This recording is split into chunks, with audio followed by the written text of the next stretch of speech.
glad you said everything you said, because we know the author of confusion is sin. Hatred, disarray. And those are kind of the things that it says God, the things that God hates is like a divided heart. He hates confusion, he hates heresy. And these are the things that were planted into the hip hop culture that make hip hop and in the city, and all people of melanated skin hate each other, right? Let's talk history. Do you know William Reggery? William Reggery recently died. He's one of the main contributors of fascism and one of the people who, by himself, funded every alt-right movement in America. Him himself. That's how rich he is. He's one of the people, right?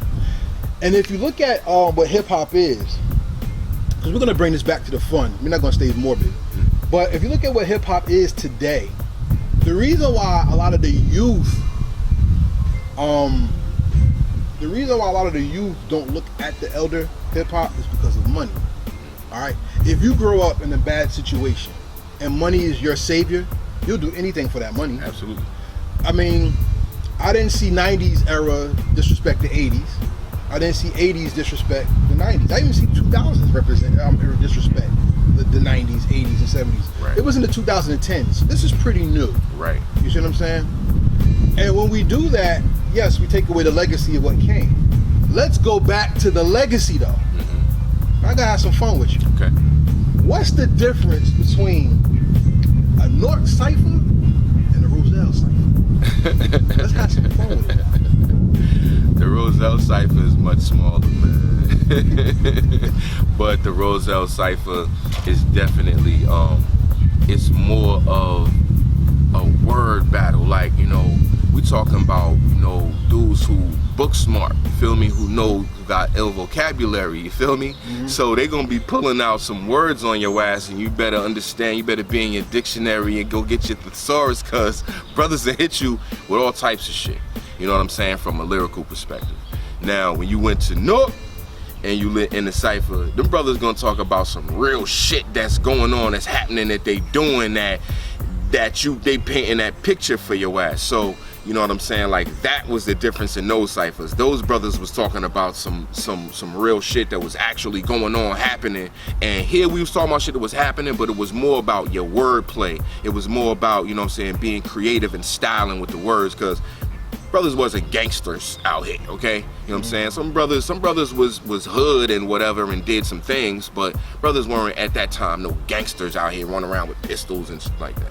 So wasn't talking about any of that shit, but just being nice with the words, you know what I'm saying? So in my history, you know how I go into some shit. Indeed. You know, there were 5 albums that came out that critiqued Jersey hip hop, but it was 2 albums that made Newark and Roselle go like this. That was Illmattic and There's a Darkside. What did those 2 albums did you seen to both territories, and how did it elevate you as a writer and MC as well? Well, I'm gonna say this.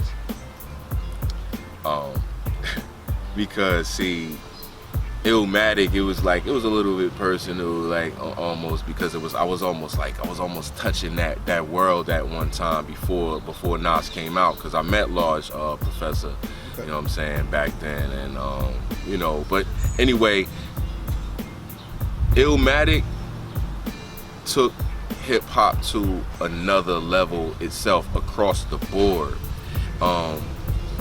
from the perspective where you started to see like a lyricist who was able to paint that picture I was talking about. I saw when I was in Newark. He was so charismatic and smooth, but talking all of the street slang and culture, the things that we admired, you know what I'm saying, from here, you know, about what the street culture was and the things that Newark already was. You know what I'm saying? And then at that time, you started to have more of an influx of people coming to Roselle from Newark and blending some of that, you know what I mean, into the culture. When it came to There's a Darkside, it was where Redman was the representative for New Jersey. So we in Roselle, we're like a suburb, but we are a suburb of Newark, right? When people think about it, who know about Roselle. So we felt included in that we felt included in that because that was the culture of the area. You know what I'm saying? There is a dark side, the lyricism, how creative that was, how creative Redman was with this album, where it was street shit, but it was just so out there from the perspective of the metaphors that he was using, where his mind was coming with it. If you listen to that album today, you can hear some shit that you didn't hear before. All these years that you've been listening to it, you go back and listen to that shit and be like, damn, I didn't even know he said that.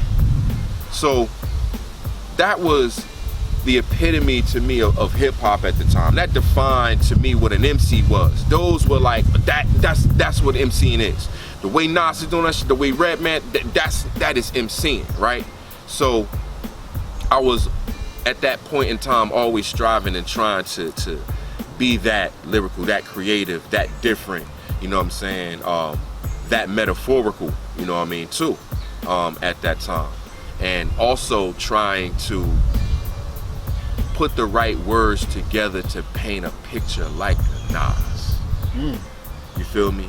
When you can see what the hell he's saying. You can see it when he's saying the shit. It's painting a picture. The skill, you know what I'm saying? He affected a lot of people, you know what I'm saying? He got a whole community sounding just like him. But peace to Nas, you know what I mean? Peace to Redman. The thing about it is, though, that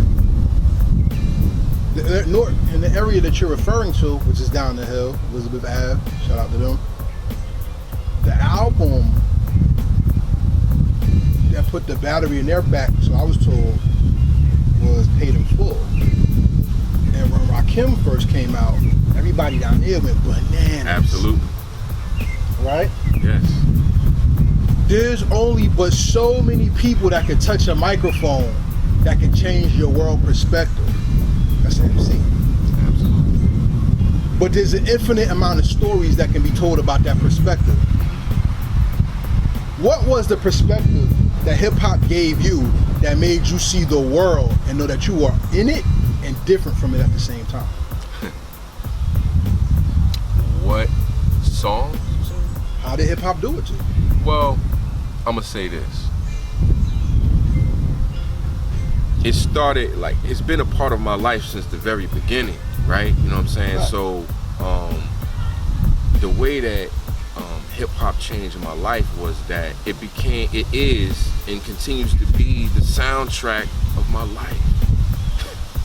There are moments in time where, you know what I mean, I can think of a certain song come on, it brings me right there, and everyone does that. So, you know, how has it changed my life and evolved my life? Well, we've watched this hip hop grow and become the monster that it has.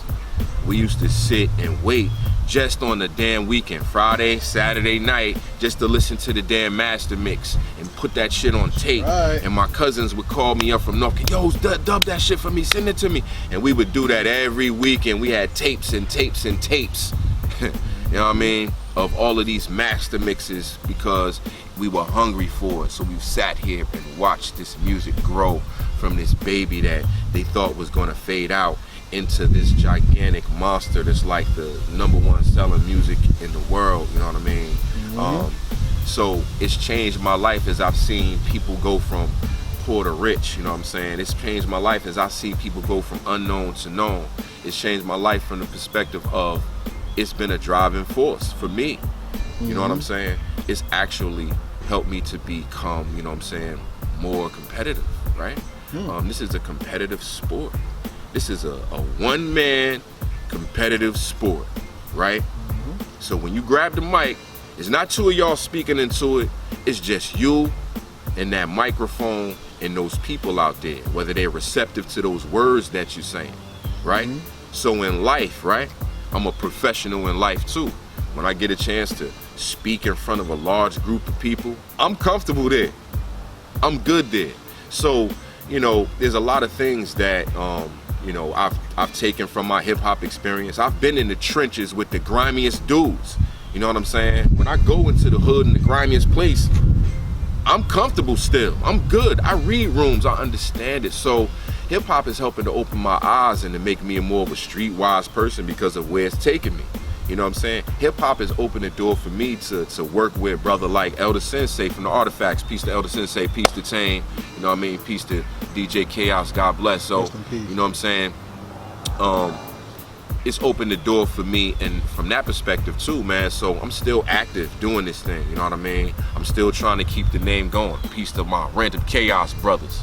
I'm saying, like, all of this is help to you know, form the person that I've become today. It's made me a much stronger person, a much more confident person. And you know, I think that my influences, you know what I'm saying, because I still have more to say, I think that my influences can certainly inspire others.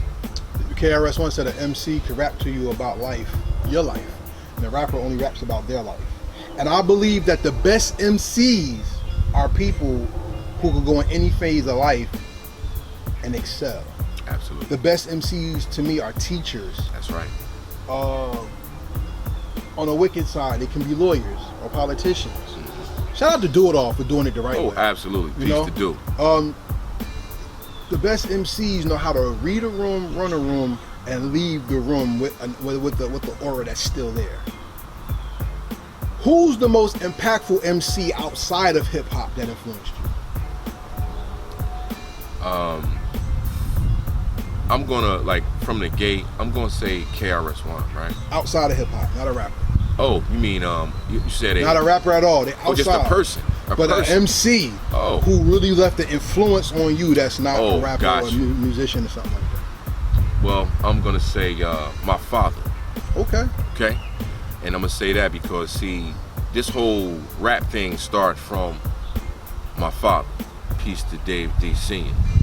Appreciate my dad being in my life, you know what I mean, and having the influences that he did. See, my father was a poet, and I grew up watching my father spit his poetry over his boy hitting the congas. Right. You know what I'm saying? They'd be in the living room, his boy be playing them congas, and my father would be spitting his poetry like the last poets. So this hip hop thing, like I said to you, has been from the beginning. It ain't just start when I start hearing shit on the radio. It was always poetry and music. My aunt, Eve Cornelius, peace to Auntie, is a jazz musician. She influenced me with music and took me in the studio for the first time. So, you know what I mean? Those are the things. And so the MC, I would say, is my father and his the lyrics that he came with. You know what I'm saying? My father is still spitting poetry to this day. My Uncle Ray also is a nice poet. So these men in my life who were spitting about your life or our lives to me as a kid, you feel me? And not just talking about themselves, because they was talking about what was going on at that time, you know, in society and or with women, emotional things, these things that they were going on. So that's what their poetry was about.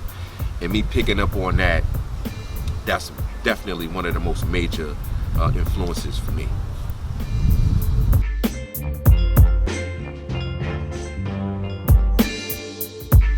Thank you for watching our presentation. We ask that you subscribe to our YouTube family and hit the notification bell for updates. Please like, comment, and share this video.